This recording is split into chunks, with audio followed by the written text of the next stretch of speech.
Welcome for another action-packed edition of NC Sports Weekly News, with all the very top water sports action from around the globe.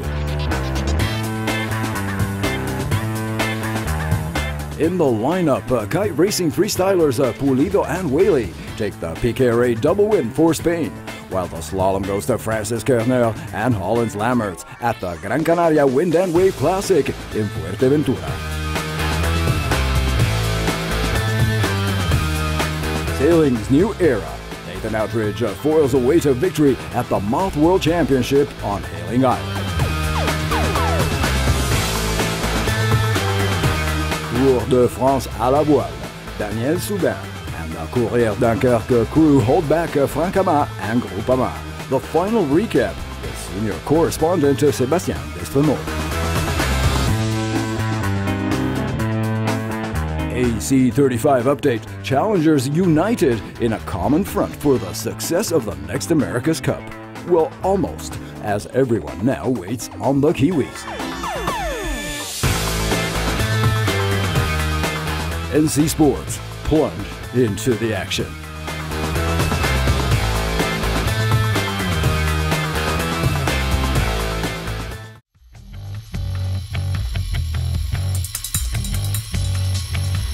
Fuerteventura delivered a big time as a steady 17 knots with gusts up to 25 swept the course for the finals at the Gran Canaria Windsurfing and Kiteboarding World Cup. The two-week summer classic of fun and boards kicked off last week with the very top freestylers locking horns at the PKRA Kiteboarding Grand Slam, and the locals were on top.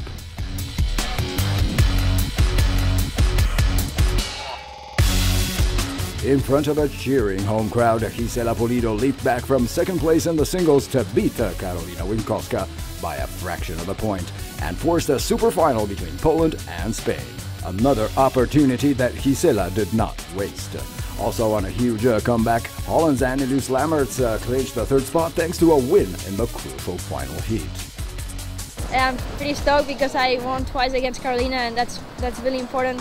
Especially because I win in Fuerteventura, and that means I still have chances to win the world title at the end of the year, and because I won twice against her, and that means that I am still in form and I still can be in the top, so really stoked.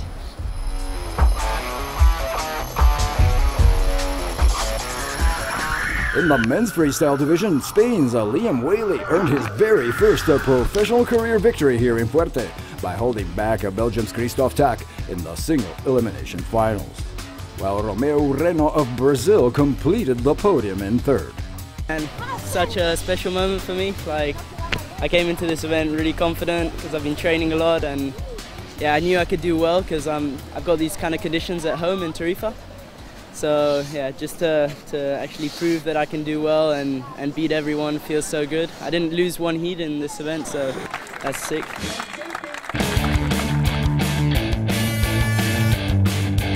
The Canary Islands also offered some truly superb slalom action as France's Julien Kerneur and Holland's Annelies Lammerts topped their respective fleets in these Atlantic waters. Kerneur is now also in the lead on the PKRA World Ranking list. Yeah, I'm super happy to win this event. It's my second time on 2 years, so it's not bad. And was nice. It was windy every day. I win lots of races. I'm super happy about this circuit result. While Lammerts would shine in both freestyle and slalom competitions, and now takes precious points away from current women's leader Bibiana Magai of Slovakia, who finished a very close second here in the slalom at Fuerteventura. It's amazing, I cannot believe it, like 2 podiums, that's the best.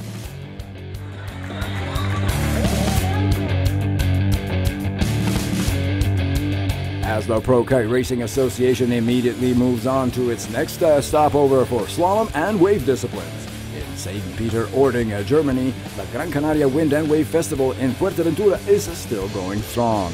Now it's the pro windsurfers' turn, with a PWA holding its own Grand Slam proceedings. The whole story and the complete results on the next edition of NC Sports Weekly News.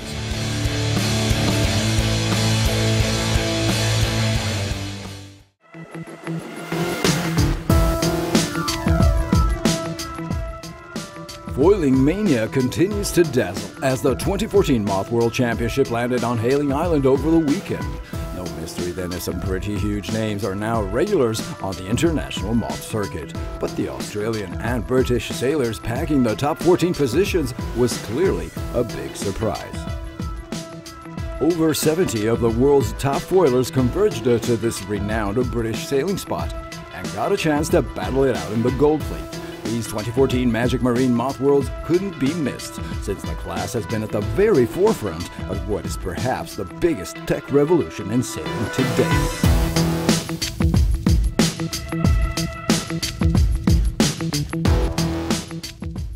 In less than a decade, these guys, the designers and the engineers, proved that it could be done, pushing the sport to an entirely new era.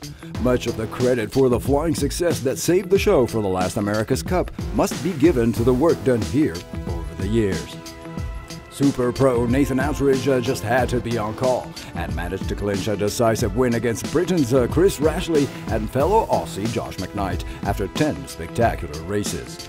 Constantly trading top podium positions at this captivating three-way shootout would come down to the very last day of racing.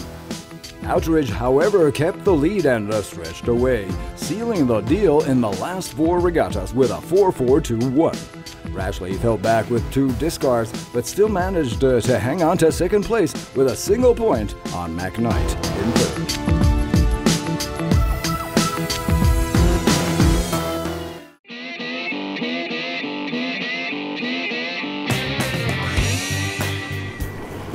A glorious winner and a revolution in the Tour de France à la voile. You're watching the Sailing Updates Desktop News. Welcome to the office.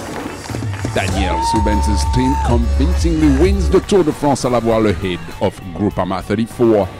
Courrier Dunkerque reaches the top of the podium for the 3rd time following 2 consecutive victories in 2008 and 2009. But it had been a 5-year drought for the team. The key to their success this year? A solid consistency during the technical races and mastering the offshore legs. We are finally having our revenge. 2013 has been hard to swallow. However, it was good to persevere. Our opponent is at a very high standard. It really is the icing on the cake, a true satisfaction. As Daniel puts it, the tougher the opponent, the sweeter the victory. His talent and the enormous pressure he did put on his opponent in the mid, Franck Cammas will not achieve a double victory. The tour was lost during the offshore legs, where we didn't do very well. The inshore races were fine, and we managed to be a bit better than them. It is true that we were quite lucky then, and probably a bit unlucky this year. But to be honest, we also were better prepared in 2013. With only 9 participants in this year's tour, the event is slowly dying. The organizers announces a bold decision and launches a revolution. The Tour de France à la voile will operate a true revolution next year. In 2015, the event will be taking place on 3 hulls instead of 1. We chose a new boat for the tour, the multi-hull Diam 24, 8 meters long sports boat, a triumph. It will allow the event to be much faster, much shorter, and much of drama. In other words, a spectacular show closer to the beaches and the public. A revolution was necessary to save the tour with the Diam 24. The job is done.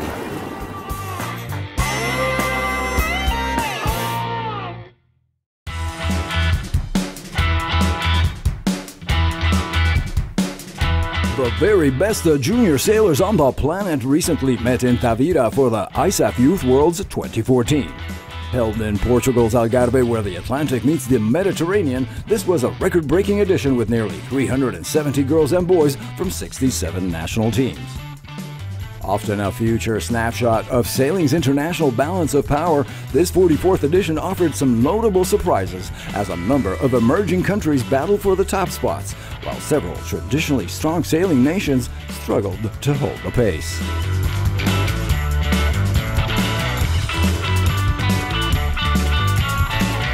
Spain's youth team captured this year's Nations Trophy by placing the best combined overall score in the 8 classes. The Spanish Armada dominated the laser radial class with Martina Reino Cacho winning 4 of the 9 scheduled regattas and Joel Rodriguez Perez grabbing his world title on a single victory and plenty of top placements. Silvia Mas and Marta Davila also had few rivals in the girls' 420s, winning 3 of the 9 scheduled races, while in the boys' division, victory went to a remarkable Yaya Lo and Jonathan Yeo from Singapore.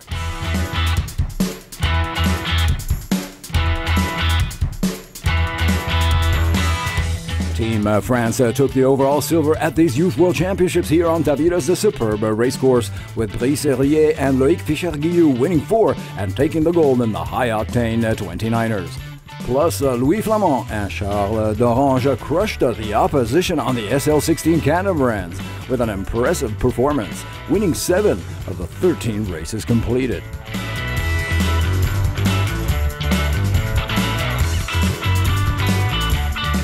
Yael Pass narrowly clinched his gold in the boys' RSX and was a key player for Israel's bronze in the Nations Trophy, another big surprise in Portugal. In the girls' RSX, victory and gold went to the super consistent Stefania Elfutina from Russia, winning 4 of 12 regattas.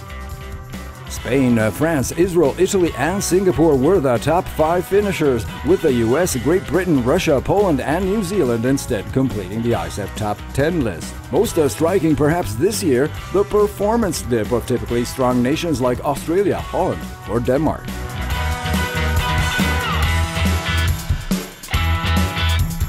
The action, dockside interviews, and full results from the Tavira Youth Worlds in the upcoming edition of the NC Sports Buzz, premiering this Saturday only on Nautical Channel.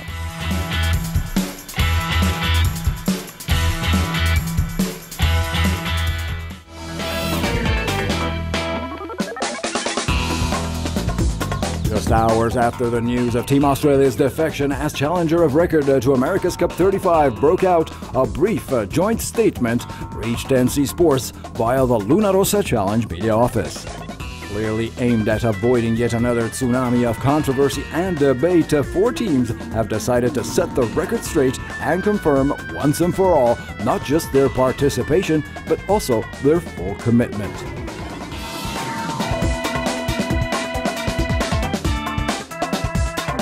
In the text, Artemis Racing, Ben Ainsley Racing, Team France, and Luna Rossa push for a constructive collaboration with the defender Oracle Racing for the success of the event, both sports-wise and commercial.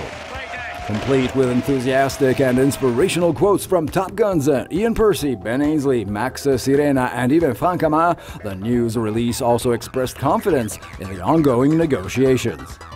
These will affect the entire America's Cup 35 format and program, starting with the 45s in the World Series for the next 2 years, and then on to the brand new AC62s for the Louis Vuitton Cup and AC Final in 2017.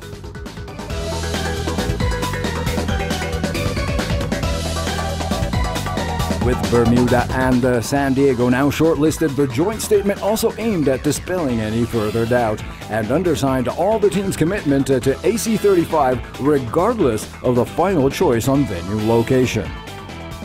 If presenting a united front even without an official challenger of record to replace the Aussies was a welcome surprise, as these never-ending America's Cup sagas go, the absence of Emirates Team New Zealand from the group obviously did not go unnoticed.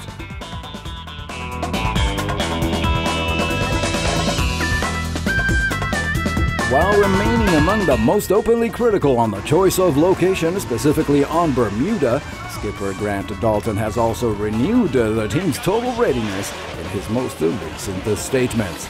Still short of the official announcement, however, the Kiwis will now have to reckon that the show will likely go on, with or without them.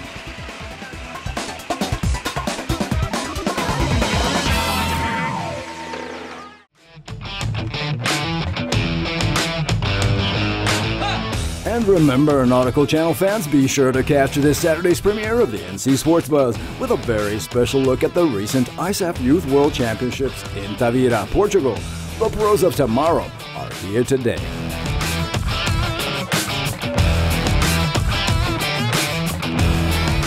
Plunge into the action with NC Sports.